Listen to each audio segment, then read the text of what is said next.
Yan o, buo na yung ating mga gate. Then yung handle na stainless, andyan na rin mga ilaw. Kabit na sin sila. Patapos na yung ano nila, nabubong yan. And then pabubuhusan lang natin ng tubig para yung pinag-text screw na bakal na maliliit matanggal pati sa gutter para hindi pagsimula ng ano, kalawang. Ayan o, 0.6 siya. Pinabed natin yung bawat dulo dahil itong yero na to hindi masyadong tarik na ito paano, mangin na malakas, hindi basta makakapasok. Tapos so yan, ito yung pinalitadaan natin. Napansin niya, tuwid na siya. Tapos in-standard na lang natin yung lapad nito. Hindi na ganyan kalapad. Check natin kung patama sa pangalawang group.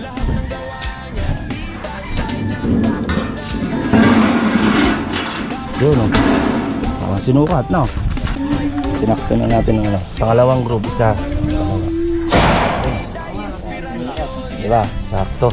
Sakto pa din sa pader. Yan ang kagandahan. Yung dati kasi nandito. Safety ka na dyan.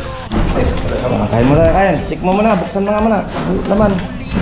Baka walang laman eh. Yo, ano? May laman nga, ano? May laman nga. Taas ng mansion, bawat proyekto parang musika, bawat hagbang may ritmo. Si J. Uragon Block, tunay na maestro. Work hard, dream big, pawis ay parang ginto. Bawat bahay pinaghirapan may sariling kwento. Tulad ng kanyang vlog, bawat eksena ay buhay. Si J ang kontratista, laging may patunay. J. Uragon, tagapagtayo ng mga tahanan. Lahat ng gawa niya tibay ay napatunayan. Bawat pader, bawat bubong, may puso't dedikasyon. Sa bawat vlog, hatid ay inspirasyon. Yeah. Hatid ay inspirasyon.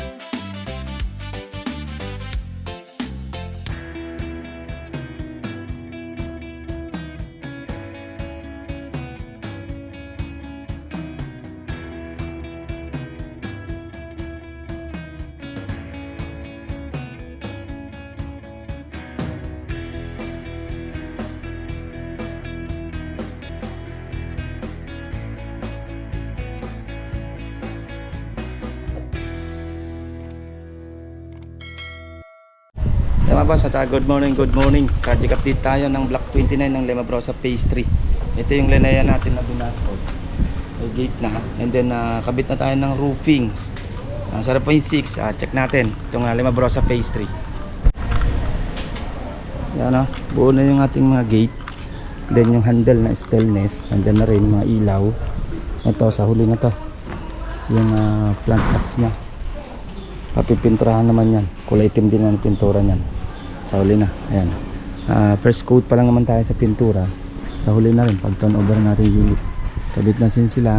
Patapos na yung ano nila, yung bubong nyan.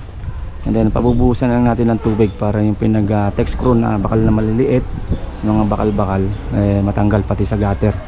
Para hindi pagsimula ng ano, ng kalawang. Ayan, paliparin natin ng drone. Paliparin natin ng drone ngayon. Then check natin sa taas. Update natin sa taas mga boss. Ayan mga boss, kabit na tayo ng roofing. Ayan, insulation foam na tayo na nailagay. Sinagay na natin 0.6. Ayan, ito na lang naman. Then yung part na yan. Ayan, kung nakapanood nyo ng huling upload natin, labas yung hollow blocks yan. Ngayon okay na. Pinaplastering na natin hanggang doon sa wall. Akit tayo sa taas dyan. Akit natin. Ayan, kapal ko, 0.6. Ayan. Ayan, tapos stainless gutter din tayo na 0.5. Ayan, stainless gutter. Hindi kita dito. Stainless gutter din tayo dyan, 0.5. Ayan o, 0.6. 0.6 siya. Stainless gutter, okay na tayo. Pinapinturahan na rin natin yung sa NEPA. Ito na lang ang kulang. Silalim yung sa NEPA nito. Pinapinturahan na rin natin. Bago na rin. Then yung trusses, pinapinturahan na rin natin yung zipper links. Okay na rin naman. Yung zipper links. Okay. But na ito naman, okay na to. Habang retouch na lang to pag ito turn over na. Okay na lang. Kasi mag-alikabok pa kami dito. Focus na tayo. De primer na sila sa interior. Kabit na tayo ng yero. Ayan, pinabed natin yung bawat dulo. Dahil itong yero na to hindi masyadong tarik. Kahit pa paano, umangin ng malakas, hindi basta-basta makakapasok. Nag-grind ko sa labas sa firewall. Layo ng hindi eskwala pa lang ito. Dito tumama. Pagdating dito malayo na. Sa eskwala yan ng unit. Dito tama. Pagdating doon malayo na rin. Sa eskwala. 11 pa, 11 feet. Tapos to yan, ito yung pinalitadaan natin. Halos lahat kasi yan hindi yan naka-plastering yung firewall sa ibabaw. Tinabunan lang ng wall flashing kasi marami na kaming kinabit dito. Halos prepare namin ito. Yan. Ito napansin nyo, tuwid na siya. Okay na. Hindi lang masyado natin ipapako dito. Gawa ng pa waterproofing ni client, tatanggalin din natin tong gilid. Kaya pako lang kaya ng ilang piraso lang. Parang ganun sa firewall. Tapos in-standard na lang natin yung lapad nito. Hindi na ganyang kalapad yung ating pinagawang wall flashing. Kapal, hindi na lang nahigit. Stainless gutter natin. Yan. Okay na rin tayo. Yan. 0.5 yan. 304. 304. Dahil yung zipper lens, okay na. Yan kasi yung trusses, may pintura naman yan. Yung zipper lens lang, pinapinturahan lang natin. Yan. Gray na. Okay. Yan. Sakto naman yan dito. Yung flashing natin, tatalon yan dito sa kabila. Pakyat mo nga muna ng isang flashing. Sample nga natin dito. Yung isang flashing. Check natin yung isang flashing. Cut natin dito.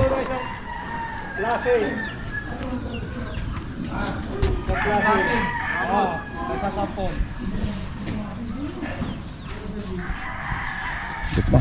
Maaga ngayon. Time check natin. Alas 8 ng maaga. Ayan. Init na.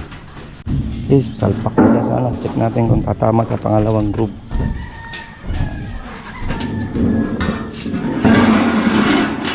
Yun parang sinukat, no? Dali sa palitada. Sakto lang yan. Ayan o. Pasok sa dalawang group. Tsaka ito. Baka pamaloko ba na? Ito lang sa imabaw? Oo. Sa imabaw? Yung kasi, yung dati nito, nakatalo na, no? Nakatalo. Nandito. Nakatalo. Tapos. Nakatalon dati niyan. Ngayon, ayan na. Nakasakto na tayo. Sinakto na natin ng pangalawang group, isa, dalawa.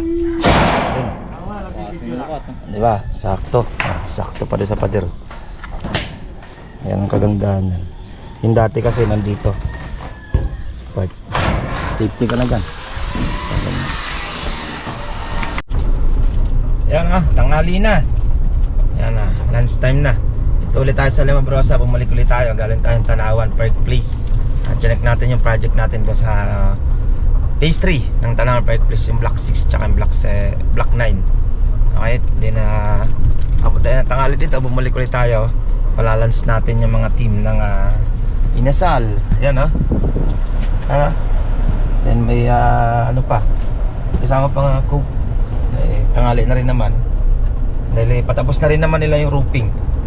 Masarap ang kainan. Then may bukas natin na i-upload to. Araw ng Friday ngayon. Bukas i-upload natin. Palipat pa tayo ng drone. Hintayin natin matapos lang yon, yung roofing kasama yung flashing. Okay. At update ko kaya pag nasa site na ako ng block 29 Linea, yung roofing natin na ginagawa. Okay. At kakain tayo ng tanghalian. Time check natin 11:30 na rin Ayan, kain mo na. Ayan, check mo muna. Buksan mo nga muna. Laman. Baka walang laman eh. Yo, meron. Ano? May laman nga, ano? Oh, may laman nga. Kain na tayo. Hindi na kaya naman, oh. Hindi na kain yan? Nasa sitet, kape sa tabi, plano sa papel, bawat detalye right, crew niya nagtutulungan, walang iniwan sa bawat hagupit ng araw, bahay ay tinatapos ng laman, ang vlog niya ay buhay, hindi lang simpleng video, kwento ng pawis, tawa at bawat logro, si J. Uragon Vlog, kontratista ng puso, sa bawat tahanan, legacy niya ay buo. J. Uragon, tagapagtayo ng mga tahanan, lahat ng gawa niya, tibay ay napatunayan. Sa bawat vlog, hatid ay inspirasyon.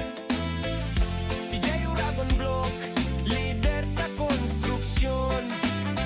Yeah, pawis tawa, dedikasyon. Si J. Uragon Vlog, tunay na kontratista ng bawat tahanan. Dito, nabatakan na rin ng masilya. Yan, madilim na uli. Ayan, isolation foam natin. Ayan, okay na kayo. By next week, pwede na tayo start ng Kesame dito. Layout na ng sa Kesame dito. By next week, pa-deliver na tayo ng materialis. Isolation foam, malinis ang niya. Pag ipit na sa yero. May kawad yan. Ayan, nakakawad tayo nilagay. Parang hindi lumundo. Batak na rin naman to. Yan, napalitadahan na rin naman yung number niya. Okay na. Sila na si lahat ito kung tutulo yung unit niya. Yan, talagang 0.6 kinabit natin dito. Yung palupo, okay na rin naman. Yan, okay na yun. Okay. Yeah! J. Uragon sa site, laging handa, bawat bahay ay delight. Puso sa gawa, dedikasyon ang dala, sa bawat tahanan, solid ang resulta. Yeah! Si J. Uragon Vlog, kontratista ng mga bahay, hard hat suot, plano laging sabay, semento't kahoy, bawat pako ay tama. Team niya masipag, bawat araw may drama. May vlog sa YouTube, buhay sa paggawa, kwento ng pawis sa tawa, bawat hakbang obra, sa init man o ulan, tuloy ang laban. Kahit mahirap, smile pa rin sa camera. J. Uragon, tagapagtayo ng mga tahanan, lahat ng gawa niya, tibay ay napatunayan. Bawat pader, bawat bubong, may puso't dedikasyon. Sa bawat vlog, hatid ay inspirasyon. Hawak ang metro, blueprint ay maayos, bawat detalye siguradong pulido at maayos. Crew niya ay matatag, bawat isa ay kasama sa trabaho o tawanan, laging may saya. Ang kanyang vlog, kwento ng buhay sa konstruksyon, mula pundasyon hanggang taas ng mansyon. Bawat proyekto parang musika, bawat hakbang may ritmo. Si J. Uragon Vlog, tunay na maestro. Work hard, dream big, pawis ay parang ginto. Bawat bahay pinaghirapan, may sariling kwento. Tulad ng kanyang vlog, bawat eksena ay buhay. Si J ang kontratista, laging may patunay. J. Uragon, tagapagtayo ng mga tahanan, lahat ng gawa niya, tibay ay napatunayan. Bawat pader, bawat bubong, may puso't dedikasyon. Sa bawat vlog, hatid ay inspirasyon. Mula umaga hanggang gabi, siya'y nasa sitet, kape sa tabi, plano sa papel, bawat detalye right, crew niya nagtutulungan, walang iniwan. Sa bawat hagupit ng araw, bahay ay tinatapos ng laman. Ang vlog niya ay buhay, hindi lang simpleng video, kwento ng pawis, tawa at bawat logro. Si J. Uragon Vlog, kontratista ng puso, sa bawat tahanan, legacy niya ay buo. J. Uragon, tagapagtayo ng mga tahanan, lahat ng gawa niya, tibay ay napatunayan. Sa bawat vlog, hatid ay inspirasyon.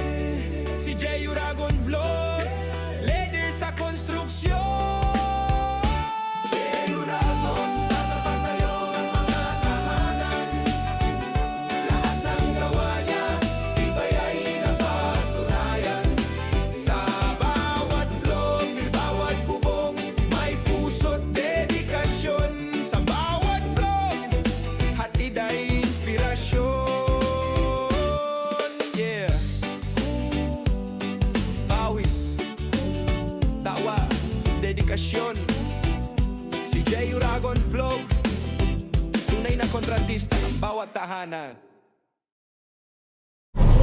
Yan mga boss, yan ating kunting pasilip sa ating project ng Block 29 ng Lemabrosa Phase 3. Yan, at tapos na rin naman tayo magpakabit ng yero. Lilinisin na lang yan, bubusan na lang ng tubig hanggang gutter para yung pinagtanggalan ng mga malilit na bakal-bakal ng text screw matanggal. Kasi pag di tinanggal yon, magkakalawang, doon nasisimula yung kalawang niya. Okay, handa. At update ko kayo by next week na uli. Tayo ay kesame na tayo sa interior. Okay, ingat-ingat tayo boss. Bye-bye. Ito pong J. Uragon Vlog, napakaganda po ng channel na ito, no? Tungkol po ito sa construction. Actual construction po ang channel na ito, no? Pag pinanood nyo po ito, panalo po kayo sa channel na ito. Napakaganda po ng mga video niya. Lalo na pong magaganda, no, yung mga iba't ibang design niya. Kakaiba po yung mga iba't ibang design niya sa mga kisame. Subukan nyo pong panoorin J. Uragon Vlog na ito. Matutuwa po kayo pag pinanood nyo po yung mga video niya. Maraming salamat po.